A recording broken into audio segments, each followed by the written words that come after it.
Welcome to Times Radio Frontline Recap. Now, I'm looking at some of the videos that we have put out on Frontline this week. I'm Philip Ingram. I currently present Times Radio Frontline, and I'm a former senior British military intelligence officer and commentator on all matters geopolitics, defence, security, cyber, and anything else people ask me to talk about. Some really good interviews this week and some really good videos. You know, the first one that I want you to have a quick look at is the explosions at the foot of the Kerch bridge. So, as we can see here, there's a big plume of water suggesting that there was a deep underwater explosion. The statements that came out from the Ukrainian intelligence services said that it was 1.1 tons of TNT that they had planted at the foot of the bridge, and therefore they've assessed will almost certainly have damaged the bridge supports in some way. We don't have detailed bomb damage assessment, and it seems as if normal activity is continuing across the bridge, but it shows that the Ukrainians have got the Kerch bridge still centre in their sights. And one of the videos that we did this week, which we'll look at the minute, gives an insight to the importance of that. That's Operator Starski, but I'll introduce that in a moment. The next video that we should have a quick look at is the other audacious attack that the Ukrainians have carried out this week, and that's their drone attacks against Russian airfields. Have a look here. So we can see the Ukrainian drones. Each one was apparently piloted by an individual pilot. 171, I think, or 141 drones were fired in at a number of different airfields, thousands of kilometres apart, some of them thousands of kilometres away from the Ukrainian border, in an audacious attack after having been launched from purpose-built, prefabricated buildings on the back of civilian trucks and launched autonomously, all at the same time. And here we can see the drone flying into Tupolev Tu-95. That is one of Russia's strategic bombers. These are not allocated to Russia's nuclear forces, but they are capable of carrying nuclear weapons. These particular ones fire the Kerch 101 cruise missile, and that cruise missile can carry a conventional or a nuclear warhead. The squadrons that were attacked were not squadrons allocated to nuclear forces. That's something that people are getting wrong in the commentary at the moment. And then, as we zoom out, you can see the overview of the damage that's there. Ukrainians claim 41 aircraft destroyed. Various battle damage assessment that's been done by other sources suggests it's smaller than that, but it doesn't matter. It was a significant number of aircraft that are attacking Ukraine virtually on a nightly basis, and it's been very embarrassing to the Russians.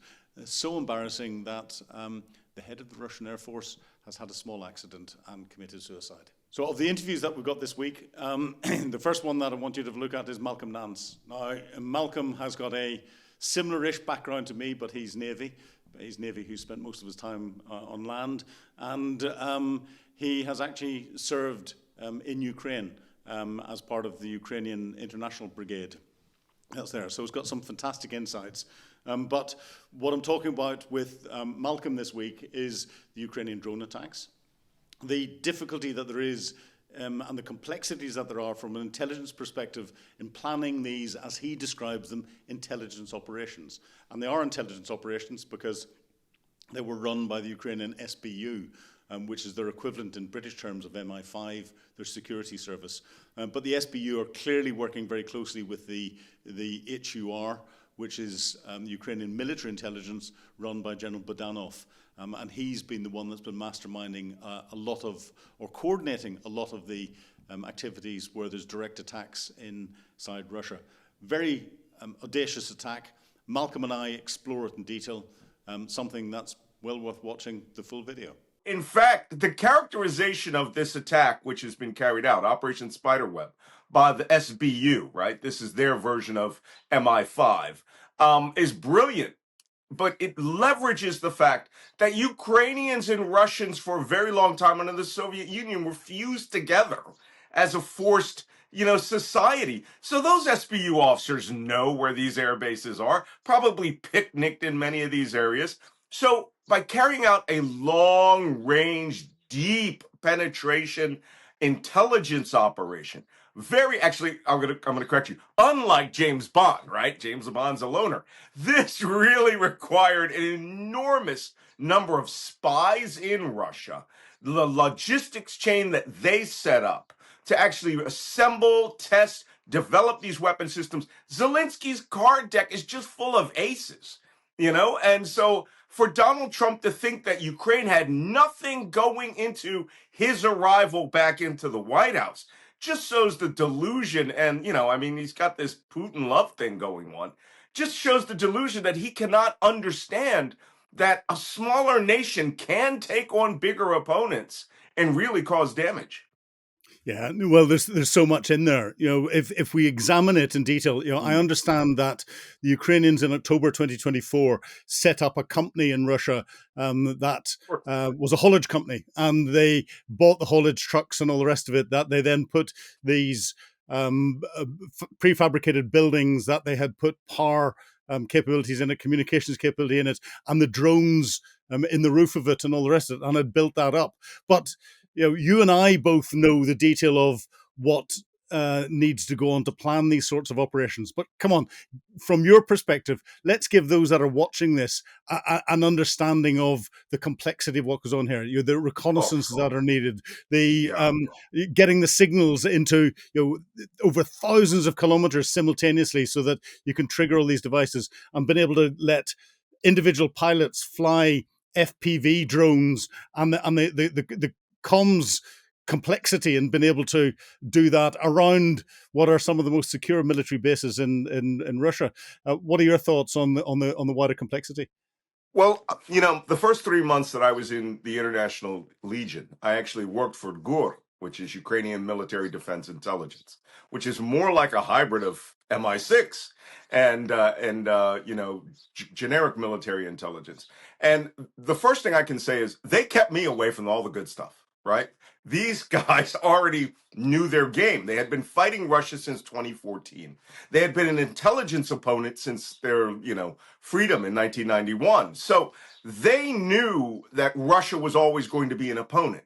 So before we can even talk about the 2024 establishing the operation, they had an enormous base of human intelligence, people who were on the ground, lived in Russia, had trucking companies, knew where the mafia was, knew how to buy things you couldn't get, knew when to trade caviar for ammunition, things like that. That requires an in-depth intelligence capability. So GUR, the Ukrainian military intelligence, runs a network that's independent of SBU, right? Which is the organization that did this operation. But they could operate and interact without even knowing that they were supporting not one, but maybe 50 different operations. So between 2014 and 2022, they had been establishing relationships. They had been probably establishing safe houses as the war was coming in 2022. Let me tell you, the United States had a copy of the war plan in 2023, 2021. And told the Ukrainians, well, even though President Zelensky was trying to keep the country calm, the CIA and GUR and SBU were probably out assisting in setting up hundreds of safe houses, keeping it out of the hands of the Americans. Don't tell MI6.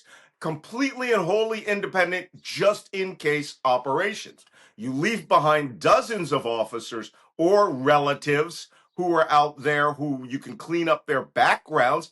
This is an enormous undertaking of espionage, because people think spies are penetration agents, right? They're the guys who go in dressed as a Russian officer. You don't have to do that. Real spies are the guys who set up hauling companies, who actually have to buy food on a daily basis in order to support 10, 15 safe houses, keep weapons, ammunition, and field kits on the ready, establish covert communications back to their higher headquarters, or using the Russian telephone system. First of all, Russia's how many time zones? 12 or something like that. It's an enormous undertaking. But you can, by establishing this base of intelligence support, you can do what we call walking between the raindrops, right? When the Russians flood a zone with FSB officers and spy hunters, Well, you can be in an entirely different city. You can always move to where you need to carry out your operations. In this particular instance, what I enjoy is that they went to one of the dirtiest places of Russia, right? Chelyabinsk is like the Detroit of Russia. That's how people describe it. It's where trucks are made, where used cars are brought from Central Asia or transported into Central Asia. For anyone who's been to Iraq, there actually is a place like that south of Baghdad, where all the used cars were brought and sold. And it's like a Star Wars cantina environment where coming across from Kazakhstan and Tajikistan and these other places where money talks, bullshit walks. And you can get whatever you want. Need 50 pounds of Semtex that's brought from Afghanistan through Tajikistan over there? They don't care. $100 bills, you get what you want. All of that is in an environment where the Russians know it exists, have no capability of stopping it, and it's so far from Ukraine, it has nothing to do with the war, which is why it was the perfect place to establish this operation, create this false prefabricated house company, which would explain the wood structures that were put on these trucks, and to establish a bomb factory and a drone assemblage factory and batteries to test and keep the drones powered. But then this is where real spies use dupes, right? You don't deliver the weapon system yourself. You pre-position yourself where it is, right? Make sure that the drones are speaking to each other and are operable, and you hire some Russian yokel who can get through any checkpoint, which is what they did. And the trucks were delivered where the client contracted them to be delivered to. And then the real operation started, which is turning the drones on, blowing the roofs off these things, and then allowing the drones to launch and autonomously fly to a predetermined point where a pilot can do a handoff and he will select the final targeting and attack point. And the final video I want to point you to this week is my interview with Operator Starski. Now, Operator Starski is Ukrainian. He has worked in publicity for the Ukrainian military, but he's a reservist. He's been out in the front line. He's got a fantastic understanding of what's going on the front line, what's going on from a Ukrainian perspective, because he's still based in Ukraine, and a lot of the tactics that are being used. But in this, we talk about the impact of the attack on the Kerch Bridge, but the importance of Crimea. And he talks about the importance of Crimea from a logistic perspective for the Russians, but also how it's something that the Ukrainians will not give up. He goes on to describe how the attack on the Kerch Bridge, the important bit is the railway line. There are two paths across the Kerch Bridge. One is a railway path, the other is for cars and trucks, and suggested that the attack was aimed at the railway part, which is carrying the majority of military logistics in. But he also talked about how important the Kerch Bridge was psychologically to Vladimir Putin, and described how it was something that Vladimir Putin himself had opened by driving across it in a truck several years ago.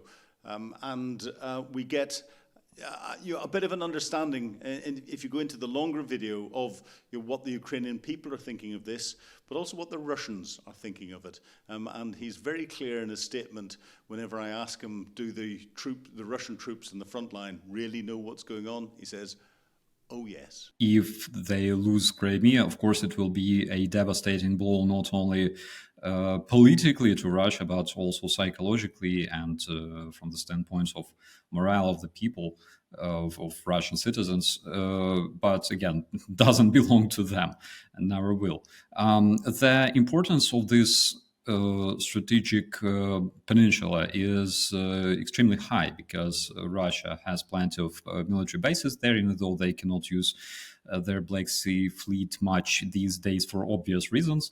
But still, this place historically allocated a lot of Russian military, their intelligence. There's a lot of bases used for intelligence, for collecting data. Radio electronic intelligence and things like that, a lot of very, very important facilities. And also this place is currently being used as a big military hub. They constantly deliver different supplies to Crimea. Personnel, weaponry, vehicles, and those later travel to their forces in Kherson, forces located around Zaporizhia, where we know that they're trying to develop their new attack. So it's very, very important to them. So destruction of this bridge will, of course, be, again, a devastating blow. Also to Putin himself, because Putin made this bridge kind of his own project. We all saw him like driving a truck or a car down that bridge when it just opened. And one specific thing that we should consider about it is that it consists of two parts. There's automobile part of this bridge used by the cars, and there's, of course, the railway. So the railway is the primary target. When it was hit for the first time, 2023, I believe, we remember that the automobile part of this bridge, several sections collapsed, but they were not really crucial because the railway is crucial. Russia relies on the railway really, really hard. So this is the primary target. And of course, if it's destroyed, it will be a big and I would not call it a devastating blow, but it will be a very, very, very big impact. Considering Russia military presence in Crimea and their capacity of delivering their supplies to other spans of the front line. Yeah, no, the threats on Kherson have been reported. I've seen them, but probably not to the degree that they're happening. Putting yourself into the position of the Russian troops, do you think they'll have even heard about the Operation Spider's Web and the attack on the Kerch bridge? And if they had heard about it, do you think it will affect their morale from a negative perspective? I can tell you definitely that it did, because I'm monitoring Russian Telegram channels, all different sorts of their communities, several Russian bloggers, and I can say that they were not even shocked. I don't know what kind of word to find to describe this. Threatening to nuke the world for that, calling that a terrorist attack on peaceful Russian bombers peacefully parked on the ramps of Alenia, and it's so funny to read that. First thing is calling this attack like a terrorist act which caused absolutely zero casualties among civilians, among military personnel, unfortunately. But calling this a terrorist attack is absolutely Russian style, just call everything terrorists, call everybody Nazi, and eventually. So thank you for watching Recap this week. I urge you to watch all of our videos on Times Radio Frontline. And if you want to get them earlier than everyone else, and you want to put comments on them so we can address those comments in our Q&A, please sign up for Times Radio membership. I'm Philip Ingram. Thank you. Goodbye.